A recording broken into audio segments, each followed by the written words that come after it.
Today's movie has a yeti and a cult. And really, how often can you say that? Welcome to Sick Flicks, where I take a deep dive into the cinematic sewer to help you embrace your inner gore geek. I'm Mike Bracken, aka the Horror Geek, and today we're tackling Michael Finley's weird cult classic, Shriek of the Mutilated. Released way back in 1974, Shriek of the Mutilated is one strange little film. It starts out as a story about students hunting Bigfoot, but then morphs into a sort of satanic killer about halfway through. Needless to say, these two things don't really work well in one film, but Finley's feature has everything I love in a trash movie. Terrible acting, a guy running around in what is clearly a monster costume, some splatter, and a whole lot of heart to make up for the minimal talent. But enough about that. Can Shriek of the Mutilated kill enough college kids to earn a coveted 5 barf bag rating?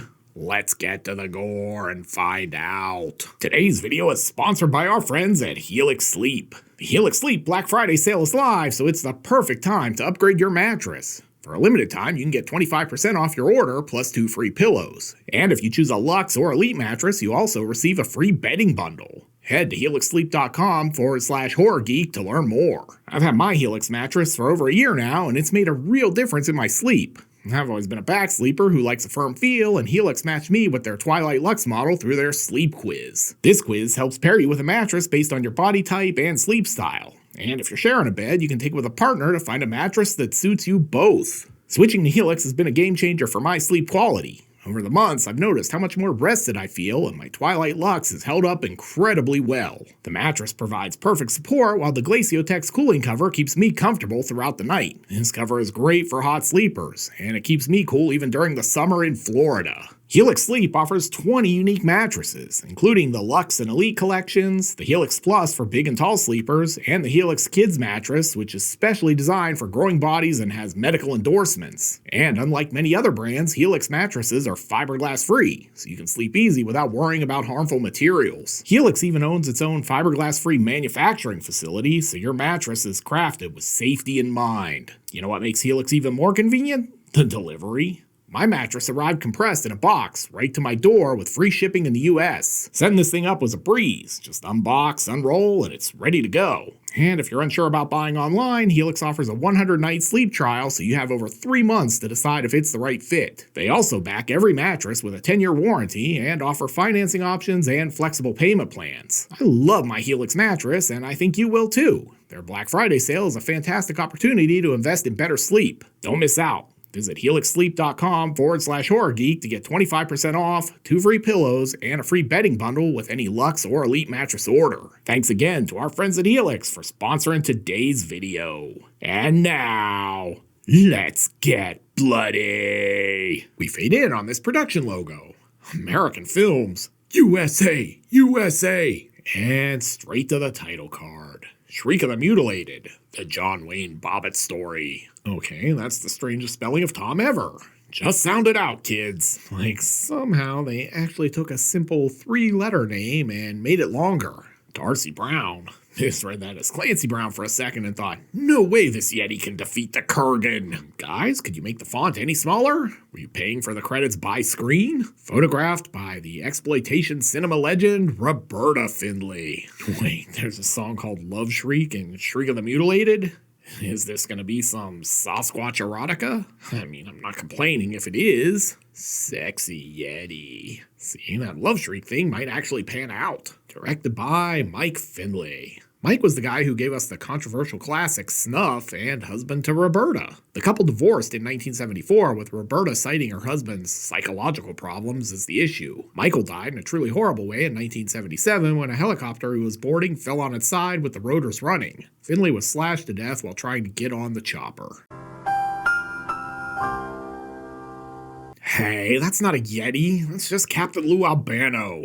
Elon Musk included in this drawing for scale. Weirdest version of Goldilocks ever. This is like a concept drawing of Andre the Giant as Bigfoot on that $6 Million Man episode. Do you kids even remember when Andre the Giant was Bigfoot on the $6 Million Man? Christ, I'm old. Professor, will this question about Andre the Giant as Bigfoot be on the final? This is a dude who got his undergrad degree in cryptozoology, then went to Yeti State for his doctorate in Sasquatch studies. This guy must be auditing the class as part of the adult education program.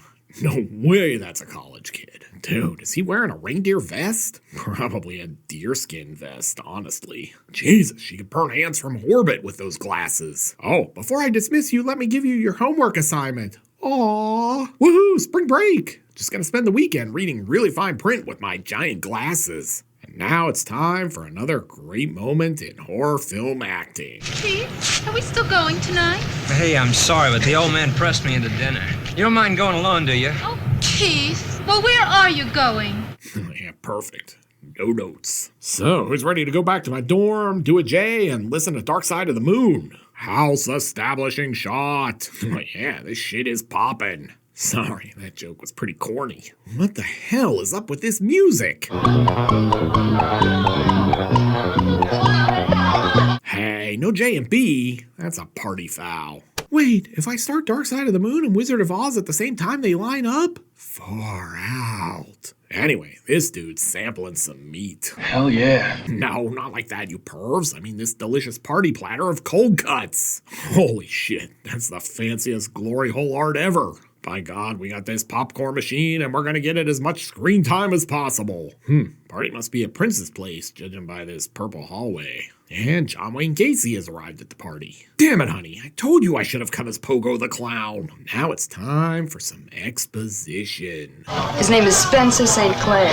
He used to be a teacher here, but he went bananas. He tore up the study hall. Spencer St. Clair sounds like an adult film name. Now he's making his move. Hey baby, why don't you come check out my crawl space? People have been dying to see it. You could say the erection of this building is a real towering achievement. Also, I said erection. I probably should hell yeah myself. Over in another movie, just eat all the breadsticks you want. They're never ending here at the Olive Garden. And this guy has the same reaction to Olive Garden that I do. Oh, this whole place is fabulous. And there's nothing like this in Biloxi. Excuse me, sir. I've brought the soup menu. Our specials tonight are the tour of Italy and the never-ending pasta bowl. So, Brad, how do you feel about some extra credit later? Wink, wink. Why are we filming the waiter in extreme close-up exactly? Back over in Reefer Madness, it's time for my favorite game. Dancing or having a seizure. I'm going with seizure. Oh yeah, play that funky music, white boys. And it's definitely triggering Gacy almost as much as me. Watch out, here it comes! Oh god, Gacy's losing his shit again. Who's more angry here, Gacy or the guy in the picture? Meanwhile, this chick's thinking some deep thoughts. What if oxygen is really a slow-acting poison that takes roughly 75 years or so to kill us? Anyway, Gacy stopped the whole party to lament the fact that everyone who went with him on Dr. Prell's previous expedition wound up dead. Yeah, gonna tell Sterling this is a scene from a streetcar named Desire. Young Gordon Soley waits patiently to call his first Georgia Championship Wrestling match. This guy's like, I am not high enough to listen to this shit. Barbara Streisand, is that you? Come on, movie, focus. And now fix your exposure. Jesus. Oh god, is this our monster? Seriously? This is like getting attacked by the lamest Teddy Ruxpin cosplay in history. I think someone should have told Michael Finley that film is a visual medium and it works best when the audience can actually recognize what they're seeing. I mean, this crap is whiter than Hoth. Tonight on the Def Comedy Jam. Oh yeah, here's a live look at me as Hurricane Milton comes ashore.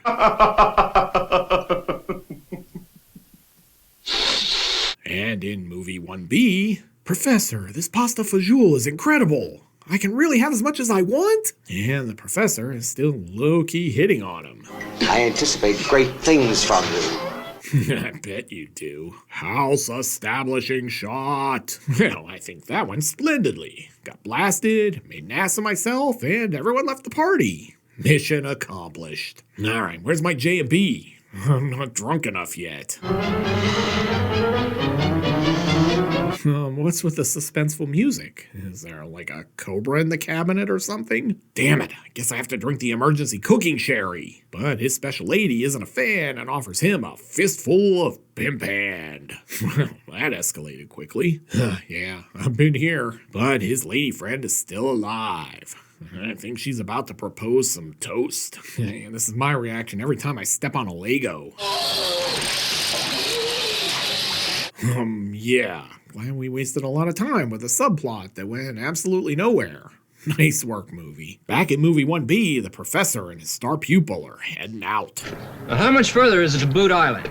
I don't know. Do I look like a friggin' map kid? Hey, we need to pad the runtime, so give me lots of shots of random nature. Don't go chasing waterfalls. Jesus, does the Yeti live in the suburbs? He's got a nice 2-bedroom ranch home with a short commute into the city. The local schools are great. Hey, is he hanging out with John Carpenter's brother? This dude could definitely be like a Jeff Carpenter. This, my friends, is Dr. Carl Werner. And now it's time for introductions. This is Karen Hunter, Lynn Kelly, and Tom Nash. And this young man is Keith Henshaw. House establishing shot, even though we were just at the house, and closer to it at that. This shot was filmed by the world's tallest cameraman, apparently.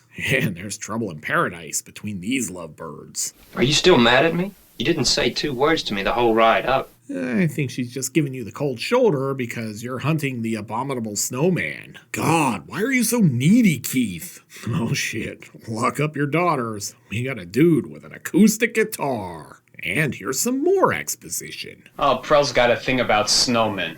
The trouble is that people believe that garbage of his can get themselves in trouble. It's true. He's got boudoir photos of Frosty in his briefcase. Speaking of things in cases, what do we have here? Lake establishing shot. Just gonna leave your Avon behind the potted plant. I don't know if this is really a sensible outfit for hunting Yetis. And jump scare. Let's just take a moment to drink this in. He's a Native American who looks like a used car salesman who chops wood in sensible slacks. House establishing shot. Inside looks like someone's about to get some makeup sex. Why the hell does this guy look like he made a face as a kid and it got frozen in place? He's like this film's supposedly Native American Igor. Now it's time for this guy to practice his lounge act. People say that he's downright nasty. Yeah, he's mean and he's gruesome. And Sarah, can you tell me what you think of this performance? It stinks. This guy's like, please stop. Now it's time for some boring jibber jabber. Oh, I didn't know they had grizzly bears in China. Actually, it is indigenous to many cultures, including Latin Crow's own tribe. Jesus, could they not afford microphones? I mean, I've heard less echo in the Grand Canyon. No, you're out of focus, movie. Jeff Carpenter is Elmer Fudd in Are We There, Yeti? I'm not gonna lie. This Yeti is not very stealthy. Oh, come on. This isn't a real map. This is the kids' menu at Denny's. Can you navigate this maze to get to Clean Plate Canyon? Wilderness establishing shot. I'd say get a room, you two, but they're in a room.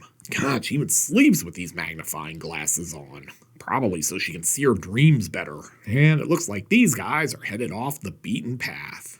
Did J.J. Abrams shoot this? That's a lot of lens flare. Guess she's gonna heat up the coffee by focusing the sun through her glasses. Let's see what Tom thinks of the coffee. Oh, this is crap. Guess he's not a fan of Folgers. I'm gonna tell Sterling this is John Rambo escaping into the woods in First Blood. God, stop eating your face. We have plenty of rations left. Oh yeah, bet there's some old rain-soaked hustlers in here somewhere. Honestly, this guy's more Elmer Dud than Elmer Fudd. Ah yes, looks like someone's as bored as I am. I think we could fix this place up and flip it for big bucks. Oh, look out. He's about to be attacked by a furry. And so much for Tom. Even with my giant glasses, I still can't find him. Jeff Carpenter, hard at work on a new Halloween screenplay. Then he drops the least surprising bit of exposition ever. My own vice is North American flora. Herbs in particular. Yeah, herbs. Yes, that's what we're calling the Mary Jane these days. I bet this guy's great at charades. I don't know. This chick's Annie Oakley cosplay could use some work. And it looks like someone's getting a leg up on the competition. That thing was like a foot away from her. Meanwhile, this chick is heading out, probably looking for where Laughing Crow hides his peace pipe.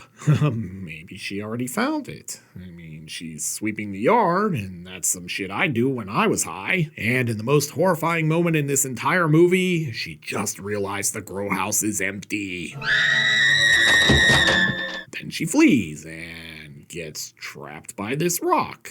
Sure, let's just roll with that. And so much for her. At least her glasses were off, so she didn't see her death coming. Back inside, it's time for another great moment in horror film acting. We're so close.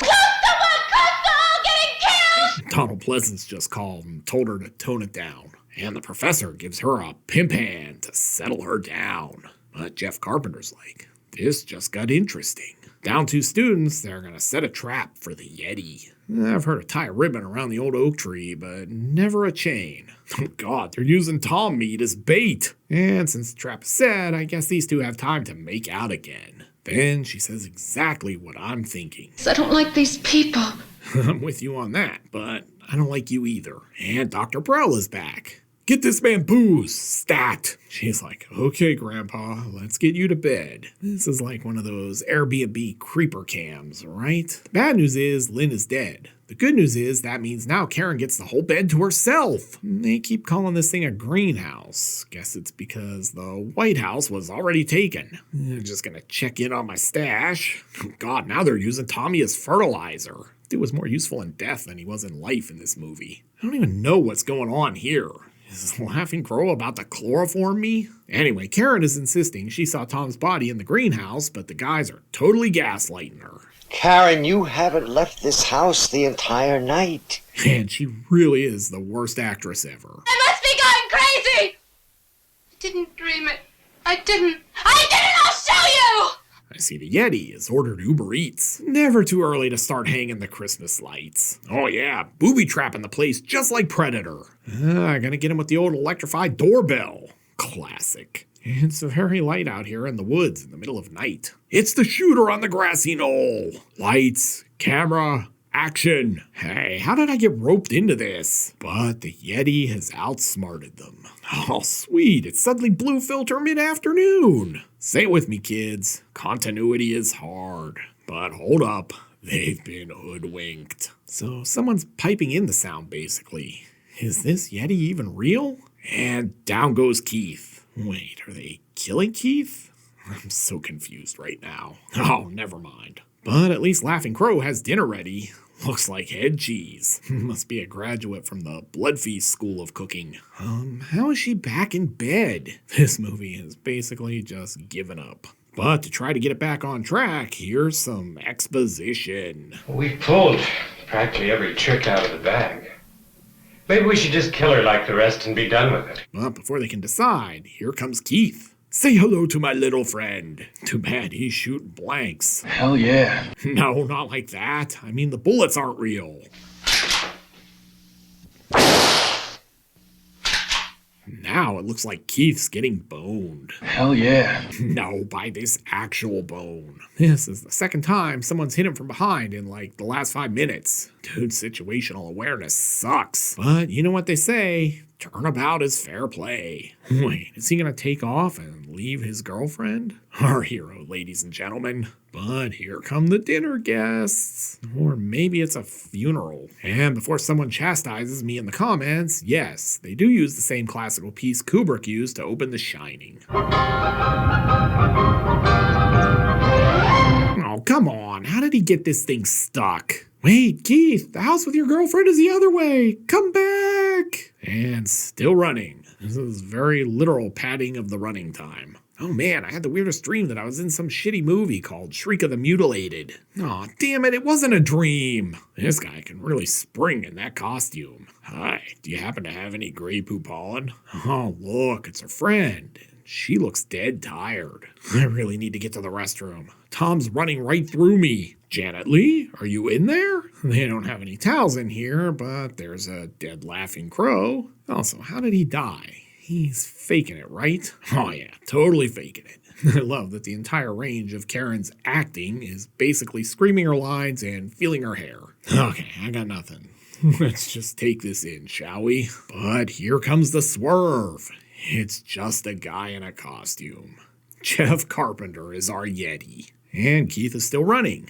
Guy's done like half a marathon. But now he's back with a cop. Inside, Jeff's getting the festivities rolling. My brother John couldn't be here today, but thank you all for coming to our Masters of Horror luncheon. Alright, before we get the festivities started, I'd like to say a few words. I'm pretty sure this guy was in Earth, Wind, and Fire. But it turns out we've got some special guests at this shindig. I don't know what you're doing or who these people are, but I'm gonna put a stop to it right now. But hold on, there's another swerve. This cop is crooked. So if you're wondering what's going on here, let's let Keith break it down. This must be some sort of devil cult. I thought this was a Yeti movie, but it gets worse. Cannibals! We prefer carnassier. I think I just figured out where Karen went. But before they can eat, I guess he's going to record an episode of his podcast. And it was at this moment Keith realizes that he definitely had Italian at Olive Garden earlier. Just not the kind of Italian he thought. It was all a charade! There is no Yeti! Yeah, we figured that out already, man. And here comes the main course. But before we eat, it appears a spirited game of grab ass is broken out. Who called for the run-in finish? Hey, fork you, pal. This is all just to convince him to join. Come on, be a part of Team Satan. We have cool parties, and you only have to go to church like twice a year. Time to carve this bird. Literally. I'm guessing she's mouth-wateringly good. And cue credits. So, what have we learned from Shriek of the Mutilated? Hell if I know. This is one weird little cult movie. You go in expecting a killer yeti, Sasquatch exploitation flick, and then in the last 10 minutes, it morphs into some sort of satanic panic stuff instead. I remember being kind of pissed off about the swerve when I first saw this one back in the day, and it's still weird. But hey, the 70s as a whole were pretty weird. But enough about that. Can these Satanists sacrifice enough undergrads to earn a coveted 5 barf bag rating? Let's go to the gore card. In terms of gross anatomy, this one is pretty light. We're treated to one hilarious Yeti costume, a severed leg, a few corpses, a head in a pot, and a dude stabbed by forks. And that's pretty much it. The effects are pretty primitive, and there's not enough of them to give Shriek of the Mutilated anything more than a paltry 1 barf bag rating. This is not a sick flick, but it is an interesting little cult oddity. Looking for another weird creature feature? Then be sure to check out my review of Squirm. You'll find a link here on the screen. I'll meet you over there. Until next time, I'm Mike Bracken, aka the Horror Geek, bringing you all the splatter that matters.